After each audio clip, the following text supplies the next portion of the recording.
Do you feel there's a subtle coercion of individual bondholders to sign on to this? Did you get that sense when you had that briefing from DataBank at all? Yes, to a very extent, yes, because even though the word voluntary was quite repeatedly used, but it was also clear that they mentioned that, look, the fiscal stability amount that the government have set aside was not going to, benefit people who do not sign on. So that is one indication that you are supposed to sign on. Number two, given the government did not tell us what the consequence of not signing on is, the Jamaican example was explained as successful because people wanted the country and not their personal individual self. So in this case, they are trying to tell us that if we do not sign up to this or come to exchange our bond, we are holding the country into continuous economic crisis without any potential future of that particular country. But what they should have also mentioned, which they didn't, was that the mismanagement, the borrowing, the lack of evidence of those borrowing that we never saw was not done by we individual bondholders.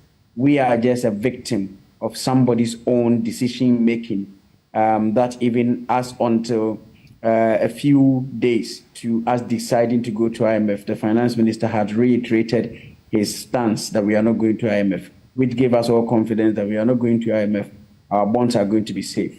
So even though they use the word voluntary, but some of the terms as provided seems as if it is going to be kind of coerced. You're going to coerce into, bringing back your old bond in exchange for the new bond, which the explanation is 2023 is 0%, 2024 is 5%, but they are going to be different bonds. My understanding is depending on the value of your principal now, there are going to be different bonds that's going to be distributed with different coupon rate and different maturity date as well. We are unsure which ones, even if you decide to exchange, which ones you are going to get and how the benefit is going to be distributed. Some of them are going to be 15 years, others are going to be 14, 10 years, 7 years, 8 years. And with these, or with all the question is, you are holding my money until, let's say, 15 years. The intention of using that money, the potential inflation, this year alone, we have about 50%, probably 50% inflation. By the time, I have received all my money, I would have received all my money, the value of the money would have been nothing compared to the initial intent of investing. And also, what I am also getting is that the way things are going, I think the government is indirectly informing all Ghanaians that do not come back to invest your money in government bonds anymore, because I have sworn out of it and I'm never, ever, regardless of what the interest is, what the attractiveness is, I'm never, ever going to invest in bonds in Ghana anymore. And that's my decision based on this.